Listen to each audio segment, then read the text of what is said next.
Okay, now one of the things that you're probably most interested in learning how to do is how to create assignments and send them to your students. So we are going to go into my sample class.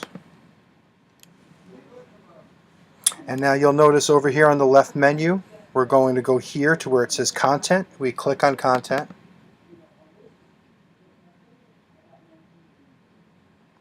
And now you'll see that we have 4 tabs: Build Content, Assessments, Tools, Partner Content.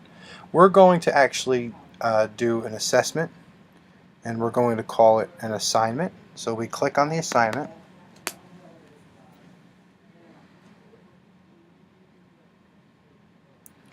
We give it a name. We'll call it a Do Now. The colors, you can assign a color to represent a certain thing. I'm just going to leave it at black. The instructions will be simple.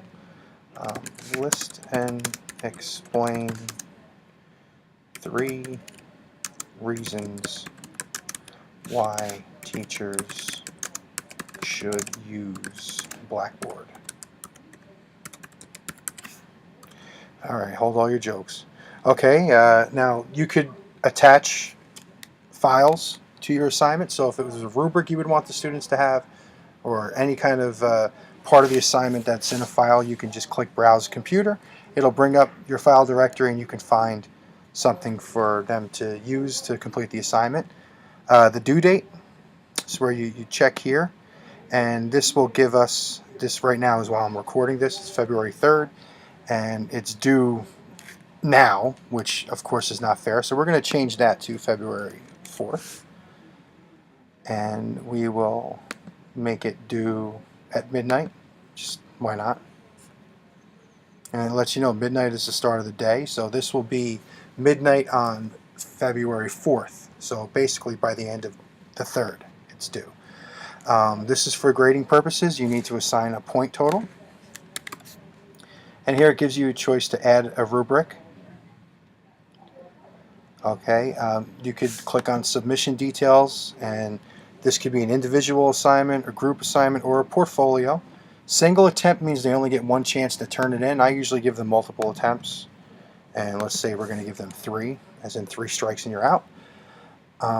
We will keep this score attempts using the last graded attempt. It means the last one that they turn in is the one that they get. Plagiarism Tools is something Blackboard does that's really interesting. If you check this box, you could submit their work with Blackboard's Plagiarism Tools, and it will come back not only with whether or not it's plagiarized, but it will also tell you where it came from. So it's a nice little thing to keep everybody honest. Grading options. This is where you can enable anonymous grading. That means you don't know who the paper is from, which is always a nice thing. If you have one of those high-performing kids, you know they do well. Sometimes it skews your judgment. And you could also disable the anonymous grading on a certain date if you want.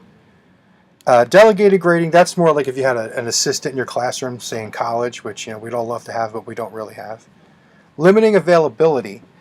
This means that they only have a certain amount of time to see the assignment. So they will see it on February 3rd at 1:21. It'll be available for them, and it will only be displayed until this time when it's due, and you could change this. So this is a good thing to have if you don't want that kid that kind of takes advantage. If you don't grade things right away and they see the assignment the next day and turn it in before you notice it's even overdue, it kind of helps you out. Track the number of views. That lets you see how many times they've opened it, which is a good thing because they can't tell you that, oh, I never even saw the assignment, because you're tracking the number of views. And when you press submit, please select a future date to disable them. Alright, I guess I do have to go in there and select the date to turn off the anonymity feature. I'll do that. Alright. And submit. Okay, so they will now see the assignment. And there's one more thing that I should have said in the beginning, but I'm going to reinforce it right now. In order to create content or do anything as a teacher, you must be sure that the edit mode is on. So if this is off, you're not going to be able to create any content, assign any work, or do anything really. So you want to make sure that the edit mode is on. You'll know when it has the green button, and you're ready to go.